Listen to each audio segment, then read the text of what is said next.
সুপ্রিয় দর্শক, আসসালামু আলাইকুম। আপনাদের সবাইকে স্বাগত জানাচ্ছি এখনকার আলোচনায়। আপনাদের সঙ্গে আছি আমি সিরাজুল ইসলাম। দর্শক, একটা অভূতপূর্ব ঘটনা ঘটে গেছে, অনেকটা আমাদের সবার অগোচরে।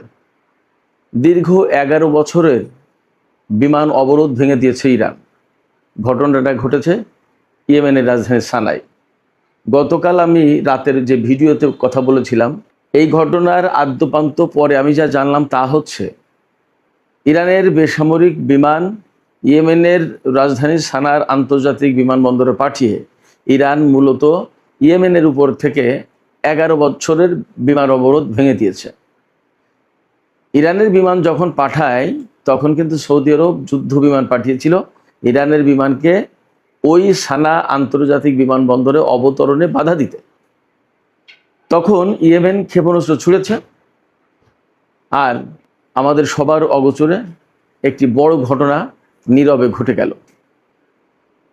এই ঘটনা মধ্যপ্রাচ্যের সাম্প্রতিক যে সমস্ত যুদ্ধ বিগ্রহ আলাপ আলোচনা যত যা কিছু গড়াপেটা এই সমস্ত সব কিছুর ভেতরের একটি অংশ বটে। সেক্ষেত্রে ইরানের এই বিমান ইয়েমেনে পাঠানো এবং ইয়েমেন থেকে আবার যাত্রী নিয়ে তেহরানে ফিরে যাওয়া, এই ঘটনার নতুন ইতিহাস তৈরি করতে যাচ্ছে। মধ্যপ্রাচ্যের যে চলমান পরিবর্তন, এই পরিবর্তনের সাথে নতুন করে আরেকটি পালক যোগ হলো। সুপ্রিয় দর্শক, আমি এই বিষয়টি নিয়ে একেবারে আদ্যোপান্ত বিস্তারিত আপনাদের সামনে তুলে ধরার চেষ্টা করব। কবে ইয়েমেনের উপর সৌদি জোট অবরোধ আরোপ করেছিল, আকাশ অবরোধ, স্থল অবরোধ, সমুদ্র অবরোধ, এবং কিভাবে সেগুলো ভাঙছে, সেগুলোর কি পরিস্থিতি, এবং আসলে এই যে বর্তমানে চলমান পরিবর্তনের ধারা, এই পরিবর্তনের ধারায় সেগুলো কোথায় গিয়ে শেষ হতে পারে, এর বিস্তারিত বর্ণনা এবং বিশ্লেষণ করার চেষ্টা করব। আশা করি আপনারা সঙ্গেই থাকবেন। আর ভিডিও ভালো লাগলে আবারও বলি, লাইক কমেন্ট শেয়ার করবেন এবং চ্যানেলটি সাবস্ক্রাইব করে সাথেই থাকবেন। দর্শক, চলুন আমরা মূল আলোচনায় চলে যাই। 2014 সালের 20শে সেপ্টেম্বর তখন ইয়েমেনে মারাত্মক ডামাডোল, রাজনৈতিক ডামাডোল। আলী আবদুল্লাহ সালেহ তখনও বেঁচে আছেন, ইয়েমেনের সাবেক প্রেসিডেন্ট। আলী আবদুল্লাহ সালেহকে কিন্তু দীর্ঘদিন সৌদি আরব, আরব বিশ্ব এবং আমেরিকা সমর্থন করে এসেছে। কিন্তু পরবর্তীতে এক পর্যায়ে গিয়ে এই আলী আবদুল্লাহ সালেহ হুতিদের পক্ষে চলে যায়। এরপরে রাজনৈতিক ক্ষমতার পালাবদল ঘটে। এই যে রাজনৈতিক ক্ষমতার পালাবদল, ডামাডোল, পট পরিবর্তন, অনেক কিছুর ভেতরে 2014 সালের 21শে সেপ্টেম্বর হুতিরা ইয়েমেনের রাজধানী সানা দখল করে নেয়। এবং সানা দখল করে নেওয়ার পরে আলটিমেটলি সানার আন্তর্জাতিক বিমানবন্দর কিন্তু হুতিদের নিয়ন্ত্রণে থাকে। যে দেশের রাজধানী এবং সেই দেশের প্রধান আন্তর্জাতিক বিমানবন্দর যাদের নিয়ন্ত্রণে থাকে তারাই মূলত ক্ষমতায় থাকে, এটা স্বাভাবিক। সেক্ষেত্রে হুতিরা ইয়েমেনের ক্ষমতার মূল নিয়ন্ত্রক হয়ে পড়ে। কিন্তু বিষয়টি আমেরিকা, ইসরায়েল, সৌদি আরব থেকে শুরু করে তার মিত্রদের কারোরই ভালো লাগেনি। তখন এই জায়গায় একটা পরিবর্তন আনার চেষ্টা করা হয়। সেই পরিবর্তনটা কি? সেই পরিবর্তনটা হচ্ছে যে ইয়েমেনের বিরুদ্ধে একটা জোট পাকিয়ে যুদ্ধ শুরু করা। এইভাবে একটা পরিকল্পনার আওতায় 2015 সালের 26শে মার্চ ইয়েমেনের উপর যুদ্ধ চাপিয়ে দেয় সৌদি জোট। সৌদি আরব, কাতার, বাহরাইন, সংযুক্ত আরব আমিরাত, মিশর এবং সুদান, এই 6 দেশ এক জোট বেঁধে শুরু করে ইয়েমেনের বিরুদ্ধে যুদ্ধ। কিন্তু 2016 সালের দিক থেকে কাতারের সাথে সৌদি আরব আমিরাত এদের দ্বন্দ্ব বেশ প্রকাশ্য রূপ লাভ করে। মিডল ইস্টের অন্যান্য ঘটনা, বিশেষ করে ফিলিস্তিন, হিজবুল্লাহ, লেবানন, ইরান, এই সমস্ত প্রসঙ্গে। এরপরে আস্তে আস্তে কাতার এই যুদ্ধ থেকে বেরিয়ে যায় সবার আগে। 2015 সালের 26শে মার্চ যখন ইয়েমেনের উপর হামলা চালায়, সেই অভিযানের নাম, সামরিক অভিযানের নাম দেয় অপারেশন ডিসাইসিভ স্টর্ম। সৌদি নেতৃত্বে এই অভিযান শুরু করে, এই সামরিক হামলা শুরু করে ইয়েমেনের উপর। একই দিন একদম বিমান চলাচলের উপর নিয়ন্ত্রণ আরোপ করে। ইয়েমেনের আকাশে নো ফ্লাই জোন কার্যকর করে সৌদি জোট। সৌদি জোটের অনুমতি ছাড়া কোনো বিমান ইয়েমেনের আকাশে প্রবেশ করতে পারবে না, এটা ছিল নো ফ্লাই জোনের মূল কথা। এরপরে 2015 সালের 9 এপ্রিল, 26শে মার্চ যুদ্ধ শুরু করে। 9 এপ্রিল অর্থাৎ 2 সপ্তাহ পরে বলা যায়, ইরান একটি বেসামরিক বিমান পাঠায় সানাই। কিন্তু সেই বিমানকে ল্যান্ড করতে দেয়া হয় না, বাধা দেয়া হয়।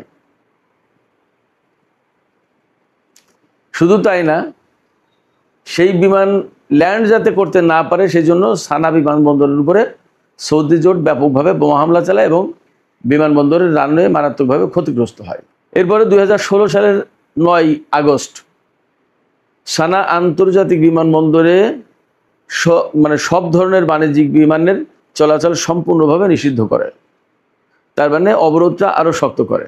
এরপরে 2017 সালের 6 নভেম্বর এই দিন হুতিদের ছোড়া একটি ক্ষেপণাস্ত্র, ব্যালিস্টিক ক্ষেপণাস্ত্র সৌদি আরবের ভেতরে পড়লে সৌদি আরব ইয়েমেনের উপরে আকাশ, স্থল এবং সমুদ্র এই 3 ধরনের অবরোধ আরোপ করে। অর্থাৎ আকাশপথে অবরোধ, কোনো রকমের কোনো বিমান ইয়েমেনের আকাশে ঢুকবে না, ইয়েমেনের স্থলপথে কেউ যেতে পারবে, অর্থাৎ ইয়েমেনকে কার্যত সারা দুনিয়া থেকে বিচ্ছিন্ন করে ফেলা, এবং ইয়েমেনের সমুদ্র দিয়ে কেউ কিছু পাঠাতে পারবে না, কোনো কিছু ইয়েমেন বিদেশেও বিক্রি করতে পারবে না। তার মানে ইয়েমেনের উপরে প্রচণ্ড রকমের অবরোধ আরোপ করা হয়।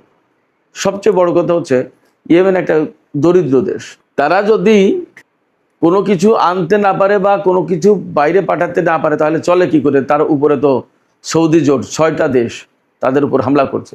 এবং আমি তো বলি, এই সৌদি জোট ইয়েমেনের বিরুদ্ধে হামলা করেছে আমরা বাইরে থেকে দেখি, কিন্তু প্রকৃতপক্ষে ভেতরে ভেতরে আমেরিকান পাইলটরা, ইসরায়েলি পাইলটরা বা ব্রিটিশ পাইলটরা যে আরও বেশি কার্যকর হামলা চালানোর জন্য বিমান হামলা চালায়নি, অর্থাৎ ওই হামলাগুলোতে বিদেশি পাইলটরা যে অংশ নেয়নি তার নিশ্চয়তা কোথায়? কারণ সৌদি আরবে ব্রিটিশ এবং আমেরিকান সেনা আছে, তারা তো অংশ নিতেই পারে।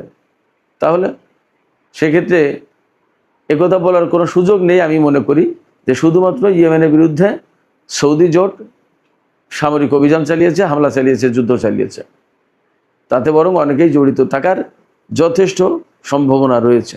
2017 সালে 23 থেকে 25 নভেম্বর এই 2 দিনের ভেতরে আন্তর্জাতিক চাপের কারণে সৌদি আরব ইয়েমেনের উপর থেকে নিষেধাজ্ঞা সামান্য শিথিল করে, এই রকম যে আন্তর্জাতিক অঙ্গন থেকে পাঠানো মানবিক সহায়তা বহনকারী বিমান সারা বিমানবন্দরে নামতে পারবে। মানবিক সহায়তা মানে ওষুধপত্র, ত্রাণ, হয়তো কিছু কাপড় চোপড়, খাদ্য খাবার, জরুরি খাবার, এই সমস্ত। এই যে দীর্ঘ সময় ইয়েমেনের উপর অবরোধ থাকলো, বিমান অবরোধ, নৌ অবরোধ অর্থাৎ সমুদ্র অবরোধ, স্থল অবরোধ, কেউ বের হতে পারবে না, কেউ আসতেও পারবে না ভেতরে। তাহলে ইয়েমেনের কোনো রোগী, অসুস্থ মানুষ যাদের বিদেশে চিকিৎসা প্রয়োজন ছিল, তারা কি করবে? তাদের কাউকে কোথাও নেওয়ার কোনো সুযোগ ছিল না। এবং সৌদি আরব ইয়েমেনের উপর এত বেশি হামলা চালিয়েছিল সৌদি জোট যে ইয়েমেনের ক্লিনিক, হাসপাতাল, বীমা প্রতিষ্ঠান একেবারে সব ধ্বংস হয়ে গিয়েছিল, ব্যাপকভাবে ক্ষতিগ্রস্ত হয়েছিল। এটা নিয়ে প্রচুর রিপোর্ট হয়েছে তখন। এই অবস্থায় 2020 সালের 3 ফেব্রুয়ারি প্রথমবারের মতো মানবিক মার্সি ফ্লাইট ইয়েমেন থেকে জর্ডানে যায়। তাতে অনেক অসুস্থ রোগী নিয়ে চিকিৎসার জন্য তাদেরকে নেওয়া হয় জর্ডানে, সানা থেকে জর্ডানে নেওয়া হয়। এটা হলো মার্সি ফ্লাইট, করুণা ফ্লাইট, করুণা দেখানো, দয়া করে এদেরকে বিমান চালাতে দেওয়া হয়েছে। 2021 সালের ডিসেম্বর মাসে জাতিসংঘের মধ্যস্থতায় ইয়েমেনের সাথে সৌদি আরবের যুদ্ধবিরতি হয়। এই যুদ্ধবিরতির পর ইয়েমেনের আকাশের উপরে কিন্তু সেই নিষেধাজ্ঞা বহাল ছিল।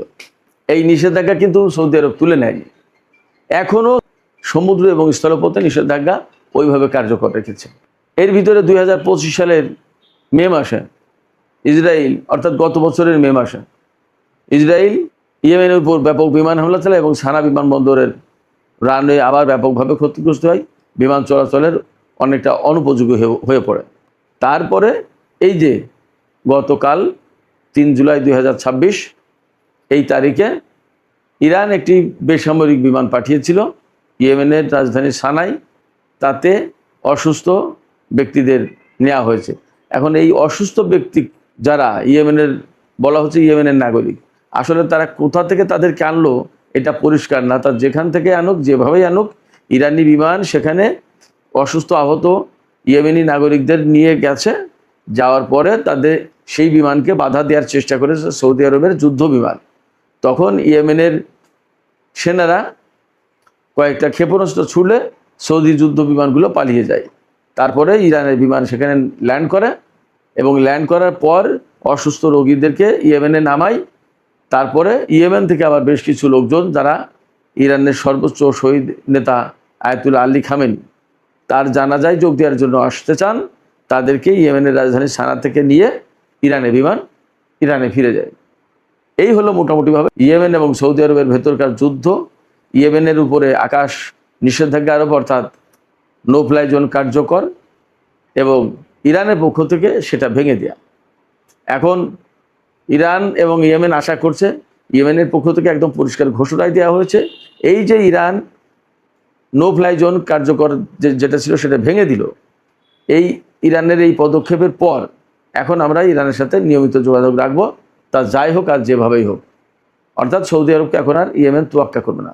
ইয়েমেনের মুখপাত্র ব্রিগেডিয়ার জেনারেল ইয়াহিয়া সারি তিনি কিন্তু পরিষ্কার করে বলেছেন যে এই অবরোধ যেটা ভেঙে দিল ইরান, সেটা আমরা বহাল রাখার চেষ্টা করব।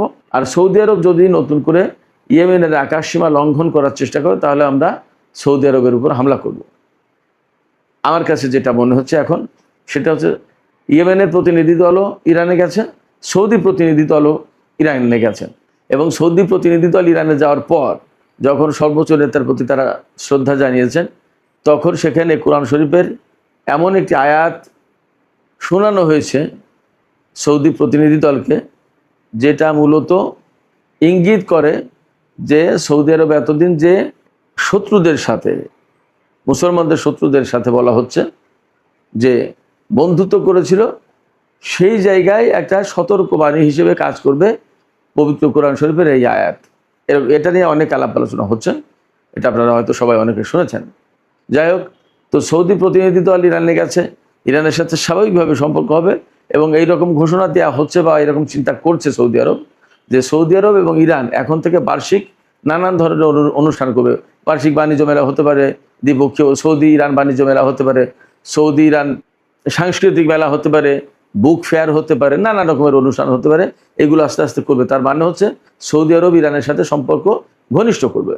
এবং আমরা গতকালকে কিন্তু আর একটা কথা বলেছিলাম যে সৌদি আরব 5টি সেকেন্ড হ্যান্ড বোয়িং বিমান দিয়েছে ইরানকে। এই বিমানটা পাওয়াও কিন্তু ইরানের জন্য নিষিদ্ধ। আন্তর্জাতিক অঙ্গন থেকে ইরান এই ধরনের বিমান পেতে পারে না। তো সৌদি আরব দিয়েছে, তার মানে দাঁড়াচ্ছে সৌদি আরব ইরানের সাথে সম্পর্ককে এখন বিশেষভাবে মূল্য দিচ্ছে, মূল্যায়ন করছে। পরিবর্তিত পরিস্থিতির কারণেই মূলত হচ্ছে। তো এই প্রেক্ষাপটে ইরান যেহেতু একেবারে সর্বান্তকরণে ইয়েমেনকে সাপোর্ট করে, এবং ইয়েমেনের বলা যে হয় যে আঞ্চলিক প্রক্সি ফোর্স, সেই আঞ্চলিক প্রক্সি ফোর্স যদি আমরা বলি তাহলে তো ইয়েমেনও তার ভিতরে একটা। তো সেই আঞ্চলিক প্রক্সি ফোর্স ইরানের ইয়েমেন, সেই ইরানের সাথে যখন সৌদি আরবের সম্পর্ক হয় তখন আলটিমেটলি ইরান নিশ্চয়ই সৌদি আরবের সাথে ইয়েমেনের একটা মধ্যস্থতা করে দেবে এবং সম্পর্ক স্বাভাবিক হবে। কারণ ইয়েমেন আর সৌদি আরব তো একেবারে পাশাপাশি প্রতিবেশী দেশ। ফলে আশা করা যাচ্ছে এই যে পরিবর্তন, ইরান যুদ্ধের ভেতর দিয়ে যে পরিবর্তনের ধারা সূচিত হয়েছে, এই ধারা ক্রমেই সামনে এগিয়ে যাবে এবং মধ্যপ্রাচ্যের অনেক সংকট কেটে যাবে। দ্বন্দ্ব, সংঘাত, সংশয়, অবিশ্বাস, অনাস্থা, এগুলো সব কেটে যাবে এবং এক পর্যায়ে এমন হবে যে প্রতিবেশী দেশগুলো, মধ্যপ্রাচ্যের দেশগুলো সবাই সবার সাথে আশা করা যায় মিলে যাবে, বন্ধুত্বের বন্ধনে আবদ্ধ হবে। তখন বাইরের শক্তির আর এখানে হস্তক্ষেপ করার সুযোগ থাকবে না, প্রয়োজন হবে না। এবং এই দেশগুলো বলবে যে আমাদের প্রয়োজনে আমরা মিলে আছি, আমরা ভালো আছি, তোমরা যাও।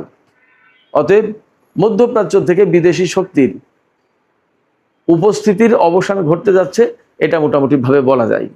আমরা আশা করছি যে বৃহত্তর মধ্যপ্রাচ্যে একটা শান্তির যে ধারা সূচিত হয়েছে, সেই ধারা পরিপূর্ণ হবে, পরিপুষ্ট হবে এবং মধ্যপ্রাচ্যে বৃহত্তর শান্তি প্রতিষ্ঠা হবে।